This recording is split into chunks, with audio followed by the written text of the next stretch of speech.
there's all these stories about, guys over in Macedonia who are running these fake news sites. Number 24 is content farms in Macedonia. Бидејќи ако се направи грешка, таа ќе биде кобна. Нема враќање назад. So Europe need to remain more sexy lady in the world. Ајде, мајката! Господа ја чува Македонија и низините граѓани. Is it Macedonia or Columbia? Perhaps Makelumbia, or as Zoran Zaev might proudly proclaim, North Columbia. Either way, Macedonia, as it prepares to turn 30 years old as a modern-day nation-state, is being pushed by Zoran Zaev, his government, his family, his cronies, and others in the direction of being a drug statelet, a narco-state, funded by the growing and selling of drugs, mostly marijuana, these days. His government has proposed the legalization and sale of dried marijuana, as well as the legalization of marijuana for recreational use, hoping to attract his version of, quote, foreign direct investment, unquote, from those wishing to visit Macedonia, not for its history, beauty, culture, and warmth, but for its drugs. And wait until we tell you about his planned commercial waste incinerator as a vital investment of strategic importance. Probably not the best way to create a prosperous, flourishing state for Macedonians, but Zaev is prime minister. We'll discuss all of this and much more on this episode of the Macedonian Content Farmers Podcast. I'm Jason Miko, coming to you from the foot of the Catalina Mountains in Oro Valley, Arizona. And this is Cvetin in Skopje, Macedonia. How you doing, Cvetin? Fine. Busy as usual. Or maybe even more than usual. Good. Well, more than usual. In the summer, it's supposed to be the opposite. It's supposed to be a little more laid back. People are, taking long weekends and vacations and things like that. But it seems it's more hectic, I guess. It got a little colder this week, so we're trying to get things done, everybody, because now you can actually get outside of the house for most of the day, and yes, there is no end to the craziness as well that we live in. Are you referring to COVID or the government or something else? Everything. Is there a difference between those two Everything. Well, yeah, exactly. Well, it's been a couple of weeks since we recorded. This is episode 119 of the Macedonian Content Farmers Podcast, and we are recording this on Tuesday, the 20th of July. It looks like Jeff Bezos just got up into space and then came promptly back. The richest man on Earth left the planet, but then promptly returned. On the 52nd anniversary of the moon landing on July 20, 1969. So that should tell you something if the richest man on the planet wants to leave the planet about what's going on the planet. Or maybe he just went up there to see his domain and his future domain. And I thought it's going to be longer. I thought he'll be up there for a while, for a few days at least. 11 minutes. Oh man, that's horrible. Well, it's 11 minutes, but it will have very long-term ramifications for humanity. As first Richard Branson the other week, and now Bezos, and I know Elon Musk is planning on it as well. Elon Musk wants to go to Mars and colonize it, but obviously this is a new era for space exploration, private space exploration, and it is kind of exciting to see where that will go. We're not going to have Star Trek in our lifetime or anything like that, but it is fascinating to watch it develop and to see how the private sector, Cvetin, how a free market economy allows men and women to become wealthy and then to create innovations that benefit all of humanity. Now, unfortunately, Macedonia, in theory at least, is a free market capitalist state, but it sure doesn't seem like it these days. And the Prime Minister of Macedonia seems to think that the best way for a free market capitalist system to flourish is through the production and selling of drugs. What's his latest harebrained scheme? Well, I mean, this is his old harebrained scheme, is that He's now investing a lot in, personally, his families, etc., in cannabis farms, but the legal excuse is that they're only growing marijuana to extract the oil, and he's been asking for years now from the parliament, and now he's officially asking the parliament to legalize the export of dried marijuana to European countries. And the reason for this is because the existing farms are obviously being abused for smuggling of the marijuana. They're growing it for oil, but in reality they just cook the books. They write that they have produced far less marijuana than they actually have. They grow the different kind of marijuana, not the industrial one, but the one for smoking.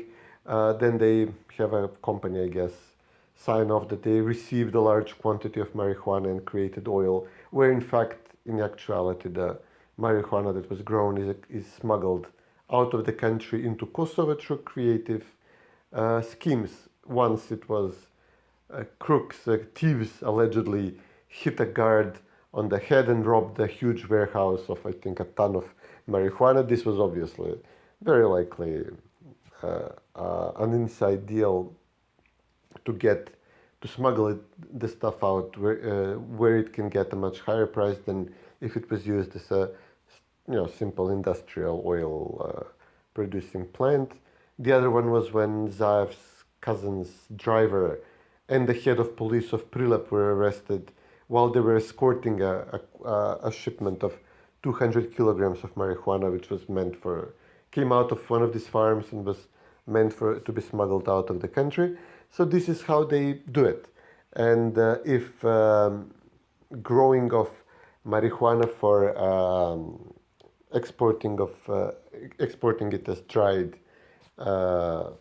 marijuana for smoking is legalized, then it will be much easier for these guys for the farm owners, for Zaev's family and cronies to grow the types of marijuana they need, the quantities they want, and still they would smuggle some of it out of the country to the black market where it would get a better price, but they can also export it to countries where it's legalized. So now he's submitting this bill to Parliament, and we'll see soon if it's adopted. And I'm sure he'll line up his people, and especially well, actually, I should ask: are the Albanian parties supporting this? I'm assuming they would. They will, but they will demand something in exchange, as they usually do. They're more into hard drugs. Well. They're mafia. They've already marijuana is a mere child's play for them. Yeah. They go right to from marijuana right to heroin and cocaine and methamphetamines and whatever else is out there. Wow. Well, that's too bad. Again, that's not, in my opinion, I think you would agree, that the best way for the proper flourishing of society and for creating prosperous the state to make it into a narco state, a drug statelet. But his other, I guess, plan for making Macedonia wealthy is this harebrained idea for creating a commercial waste incinerator. And I think he called it a vital investment of strategic importance, if I'm not mistaken. Where and what is he going to try and attract garbage from other states and charge them in order to burn it in Macedonia? The thing is, he's pushing this thing as hard as he's pushing the marijuana. So this is how we know that he has personal vested interest in this. And he already has the investor lined up. So it's probably some guy from Slovenia, apparently. But it's obviously some of his connection. Zaev is obviously going to be part owner of this thing. He's saying, he says that this is going to be built near Negotino, in the center of the country and in the center of the wine country. And this region is important because it's on the main railway line, which will become important a little later in this explanation. Zaev says that this is going to either initially decompose, I guess, some of the of the waste from Macedonian municipalities. He says from the central, the eastern, the southern part of the country. He says about half of the municipalities in the country will be delivering their waste to be burned here, and then it's going to be allegedly like a closed system without any exhaust, without any harmful smoke escaping, and huge high temperatures. So everything is going to be destroyed, and plus it's going to be used for energy production. And so far so good. But green groups from Negotino, they looked into the proposal and they say, listen, this is going to be able to burn like 4 or 5 times more than we produce in the entire country, the entire waste of Macedonia that's fit for incineration. And I think this is still an active problem. For a long while, China was importing plastics to be burned from Europe. And then at one point they abruptly stopped, and suddenly Europe was left with a huge surplus of waste which it can't dispose of. And very quickly we started hearing stories about shipments to Albania, about a Macedonian company importing Italian waste, burning it in Bulgaria and stuff like that. So the reason that this plant is going to be on the railway line, directly linked to the port of Solon, Thessaloniki, is that very obviously, and it's oversized, obviously it's projected to be much bigger than we need for our own garbage, is that Zaev is going to have this company import garbage from Europe for a good price, helping Italy, Germany get rid of their waste, and he's going to burn it in Negotino. And this is what the people in the city are now concerned about and protesting about. But Zaev immediately had it adopted at the government level as a strategic investment in the country, as something we can't do without. And he's so openly persistent about this deal that if he were smarter about this, maybe some kind of even-handed, like, we'll look into it while pushing it from the background, it would be smarter for him. But he's openly, guns blazing, best deal ever, we have to build this immediately, etc. So this tells you, the persistence is equal to his persistence when talking marijuana. So it tells you that it's definitely his private business, and he'll be making a profit out of this. Wow. Well, a couple of things you said there. So number one, as he says about the EU, there is no alternative. So that's what it sounds like here. There is no alternative. So Macedonia is going to be known in future for exporting drugs and importing garbage. Which we can come up with a tagline for Macedonia for that. You said Negotino. I know that area. Been there many times. And you said wine country. So just remind me when I prepare to move there and retire and build my home. Remind me not to build in that area, because the last thing I want to do is have my floor-to-ceiling living room window looking out at a waste incinerator in the middle of a vineyard or something like that. That's just look. I as we just talked about, Bezos and Elon Musk and Richard Branson have become wealthy. They've created innovation, space exploration, of course, even in the mundane field of waste removal. There are innovations and ways to do this in a safe manner that creates as little pollution as possible. I believe all that, but Macedonia has so much more to offer the world than accepting the world's garbage and burning it. And it sounds like, to your point, that this is a family investment. Somebody sold him on this. Nobody else wanted the garbage, so Zoran Zaev said, Macedonia will take the garbage of the world, of Europe. And I think it points also, not just to his own personal desire to become wealthy through government programs and projects, but frankly, he's just lazy. He's not looking at other areas in which Macedonia could excel in terms of creating, jobs and wealth and attracting real foreign direct investment like the previous government did with some of the strategic areas that it was looking at. But since we're on Zaev and his family and them all benefiting from the sale of marijuana or the burning of garbage, now we find out that Bechtel, the very large American company that is involved in construction and other projects, has won correct me if I'm wrong, a no-bid contract for a highway in Macedonia. So, again, as conservatives, as free marketeers, limited government types, the idea of a no-bid contract, especially on something like this, if it's something concerning national security or something like that, perhaps, but a highway? I mean, you can make the argument that, highways and transportation and infrastructure could be national security, and of course, that's the danger, is that everything becomes national security. If everything is national security, then nothing is national security. But Bechtel, the American corporation, has now won a no-bid contract from the government of Macedonia to build a highway. And of course, maybe this is a reward, shall we say, from between the Americans and the Zaev government. Where is the highway, by the way? It's going to be a very difficult stretch of the Skopje-Ohrid highway that was planned.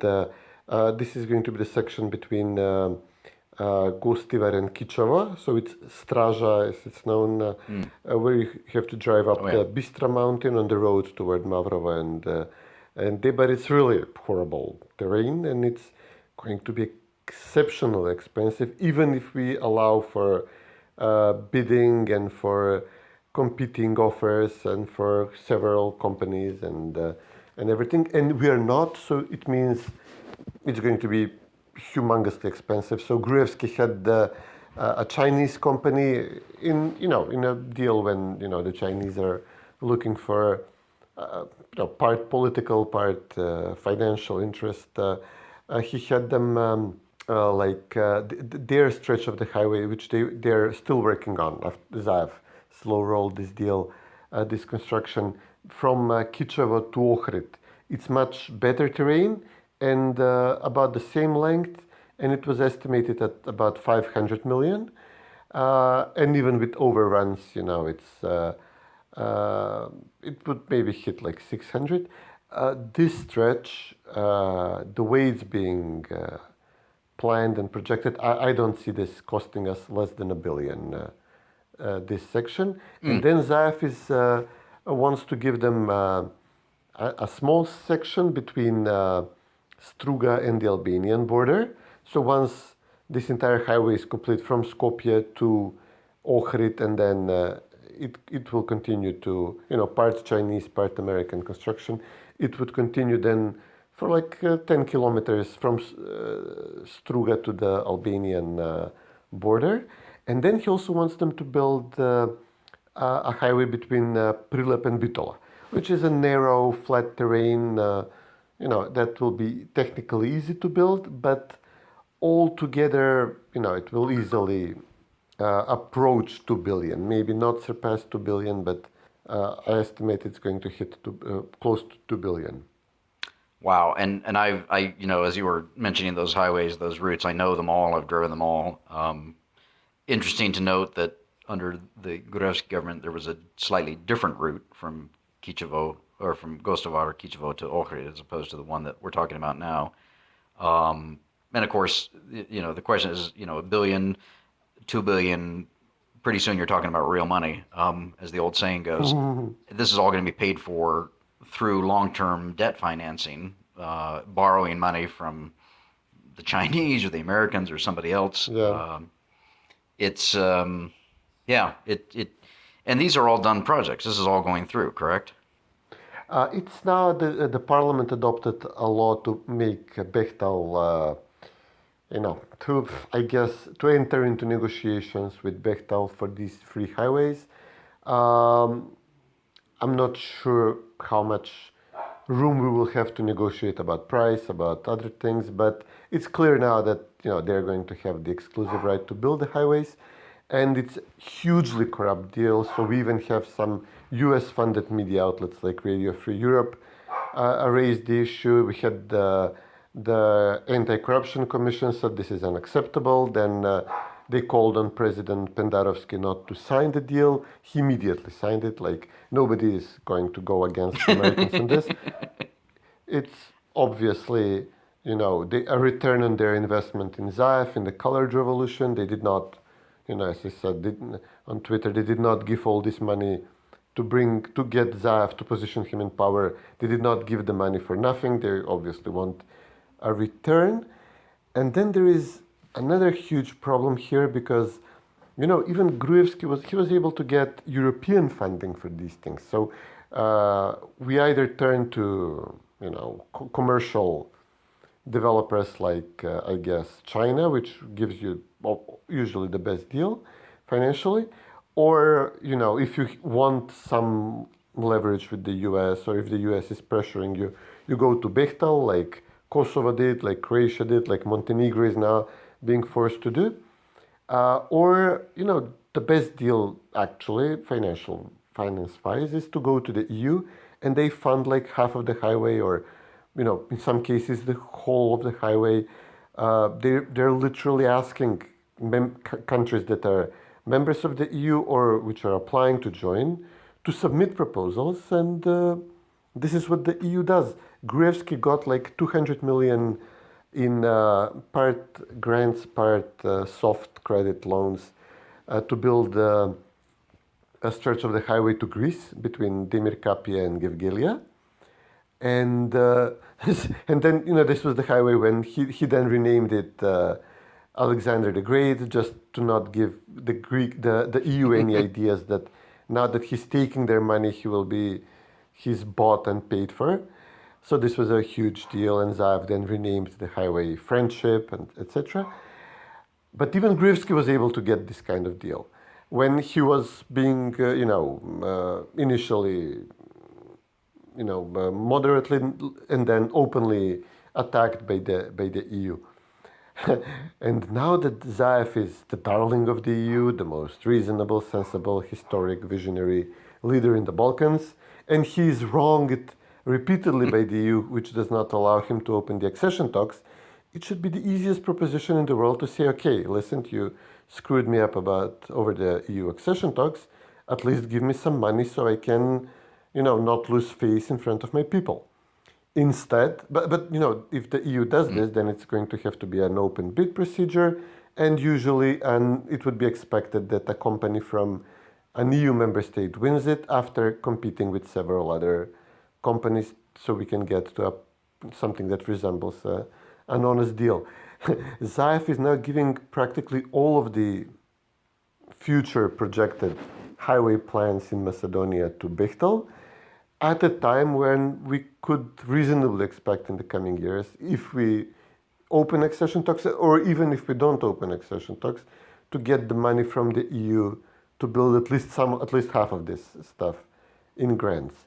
So yeah, I was just commenting today that we actually are running, he's going to cost us 3 billion, 2 billion to build these things, and another billion in lost grants, which we could have easily claimed from the EU and used them instead of wasting our own money to bribe the US deep state and the diplomats, who then curiously end up from a position of US ambassador in the Balkans, get hired by Bechtel as their directors and managers. This is open corruption by the US embassy. Well, that's not good, and in fact is very bad, both for Macedonia and for the U.S., because what that does is the actions of the U.S., without trying to, even explain themselves, that lowers their legitimacy in the eyes of Macedonians.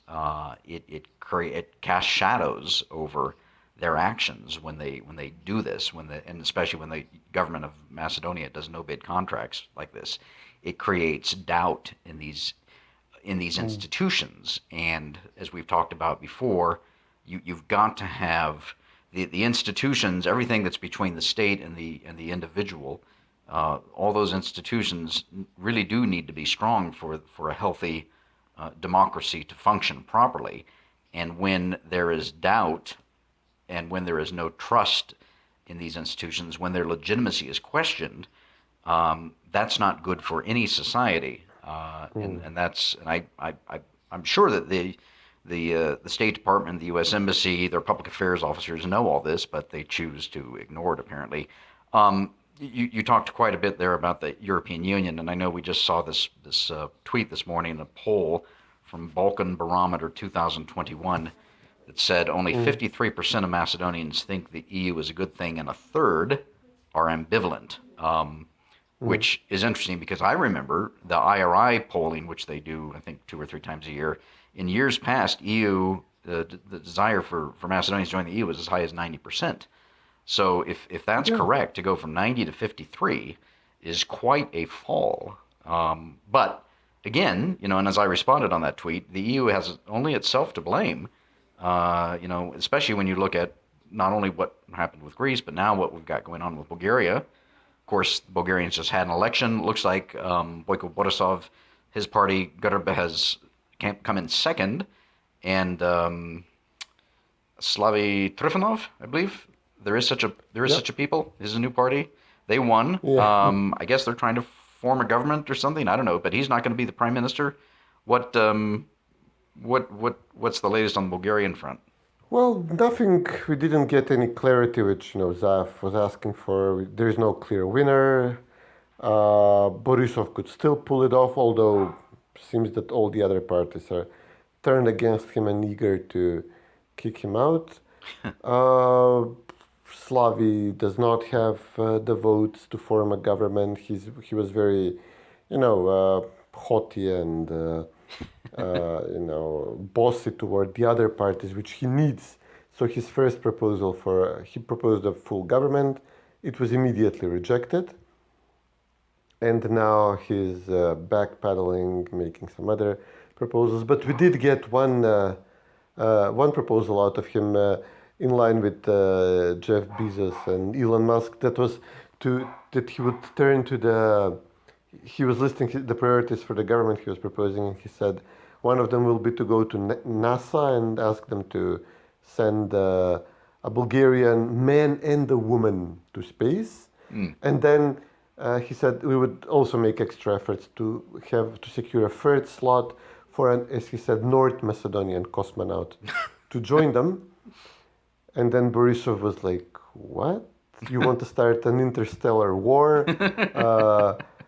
And then he was like, why is the Macedonian going to be a man, but we are supposed to send a woman there? So what will happen up there? And what if the aliens ask us, who are you? And he says, I'm a Macedonian. And then, we insist, no, he's Bulgarian or North Macedonian.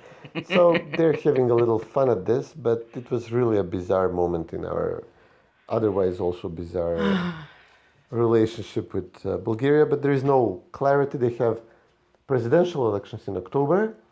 All efforts are made by this interim government, which was appointed by the president Radev to arrest Borisov, to destroy him. It's similar somewhat to what was being done to Gruevski. I can sympathize with the guy, his behavior toward Macedonia and his endorsement of Zaev notwithstanding. It's maybe some poetic justice for him that he's now being held before the police and being investigated.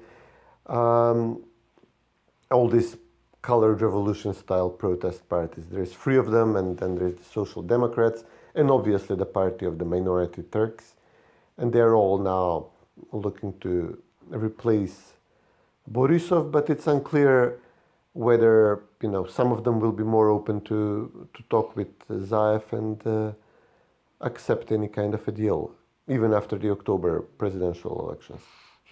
So it just continues in this infinite repeated loop of Groundhog Day. So, well, you mentioned the a couple of things there: the colorful revolution, Macedonian, North Macedonian, Bulgarian. Of course, there is no such thing as a North Macedonian. I did notice that we had the Galichnik wedding this past weekend. The British ambassador, to her credit, talked about, I think, Macedonian culture, whereas the EU ambassador couldn't say it. He had to use the Macedonian flag emoji, and then he had the word culture after that, which, again, that just goes back to my point about, the EU is failing and flailing in terms of its impact in Macedonia because it can't even acknowledge Macedonian culture, and so it's delegitimizing itself through those actions. But also, of course, and you mentioned President Stevo Pendarovski, who was at the wedding. Now, last month, June, which is part of Pride Year, apparently, it never ends, you had the LGBTQWERTY month, or whatever it is. Pendarovski was there with his family, pushing this agenda on families, on kids, etc. Of course, Prime Minister Orban in Hungary has taken a lot of heat from the EU and von der Leyen and others on this as well. But Pendarovski was also at the Glicnik wedding, and I can't remember the name of the individual who had a son there, and it was all over Twitter. Goce Pangovski is the name. He's the Macedonian American, I think, and he's been active in protesting the Prespa thing and all the Zaev's concessions. Excellent, yes. But he had his 10-year-old son there wrapped in the flag of the Kutlesh flag, I believe, shouting "Never North, always only Macedonia" or something like that.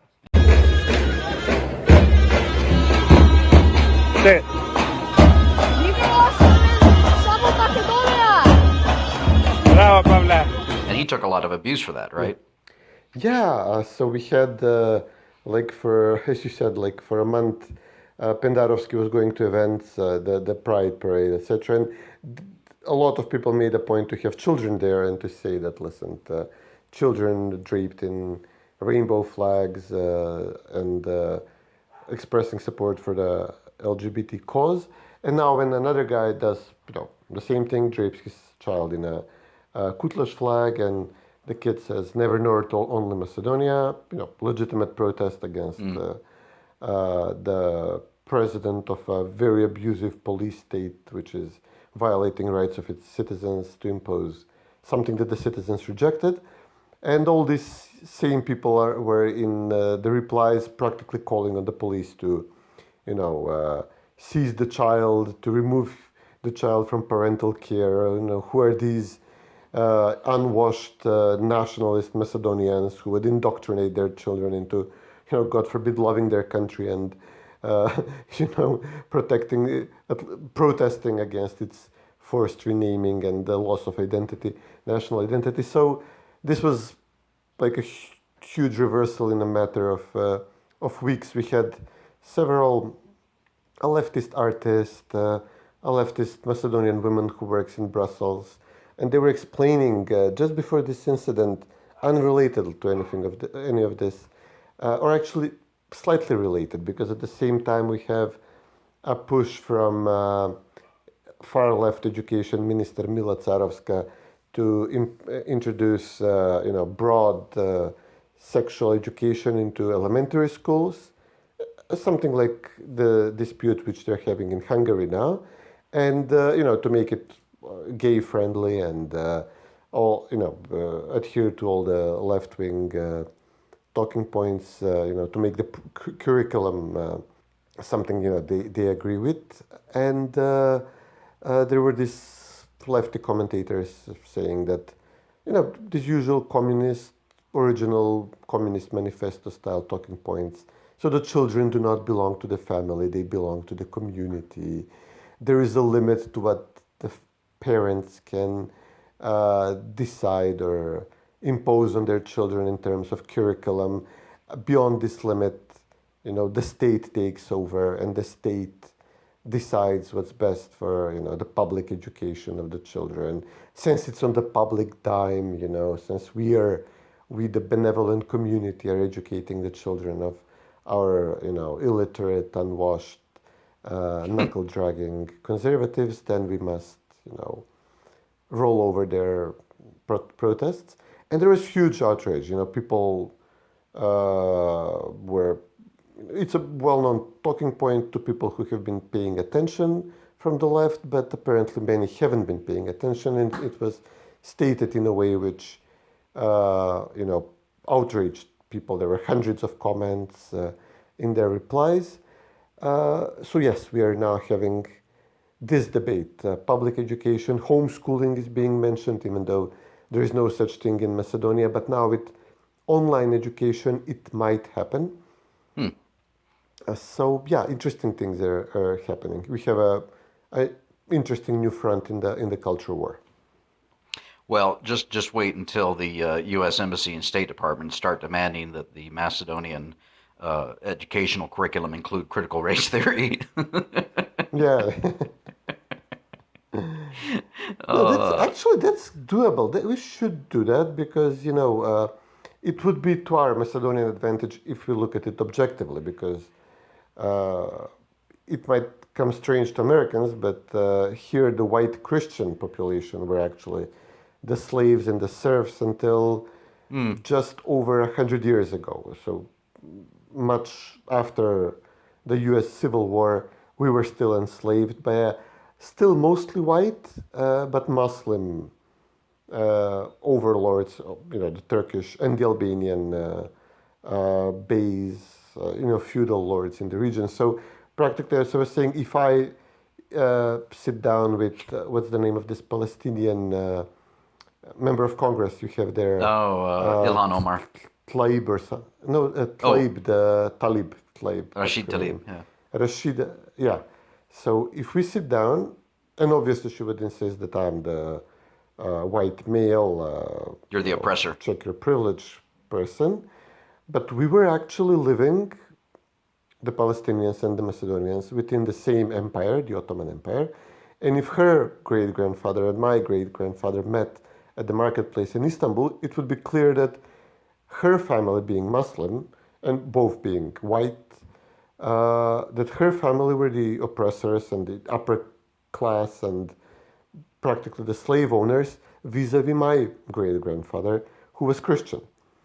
So yeah, if we introduce this objectively, looking objectively at our history, then yes, it would be Macedonians who would need to demand reparations from what little Turks we have left and from the Albanians. But the U.S. Embassy just switches immediately into a mode when they say, since we are a majority, we need to make concessions, and the minority is always oppressed. So the American diplomats here project their CRT on us, but backwards. They have the historical oppressors, the Muslim minority in Macedonia cast as the oppressed, historically oppressed. Well, since you mentioned Albania, I think it's worth maybe perhaps ending with this news that reading an article here titled "Albania and Kosovo: Unification Through the Back Door?" ? And the key paragraph starts with a heading: "Popular support for unification." It says, quote, "Unification, or as many in the two countries call it, reunification, enjoys wide popular support in both Albania and Kosovo. A poll from 2019 found that 75% of Albanians and 64% of Kosovars in favor." Of course, the article goes on to state that the Constitution of Kosovo does not allow for the joining of Kosovo with any other country, to which Zoran Zaev would say, "Hold my beer." Yeah. Well, that is something that we have to keep looking at, thinking about, worrying about. I mean, all those people who said that Kosovo becoming independent would never, there would never be the possibility of Kosovo and Albania or parts of Macedonia perhaps joining. Well, I think they need to. Yeah. Rethink what they said then. Granted, of course, Albania and Macedonia now are NATO members. It would be very odd for that to happen. But I think if there's anything that we've learned, especially since the end of the Cold War, is that just about anything can still happen. I mean, yeah, this is definitely the way we're going, and there is nothing standing in the way. That's now that Macedonia is being disintegrated as a nation state. Yeah, there is really nobody there to stop this lurch in this direction. Yes, well, on that note of crushing morosity, I've got a call I've got to attend to here. We have covered a lot of ground in this podcast, although it's been a while. But, it's summer, people are traveling, things like that, as you said. I know we'll get together here again in another 10 days or so and do it all again. I think we've pretty much covered everything we talked about in our pre-podcast call, haven't we? Yep, I don't think anybody can complain about the output this week. Yeah, no, it's a lot of ground. All right. Good talking to you, Cvetin. Yeah, you too, buddy. Take care.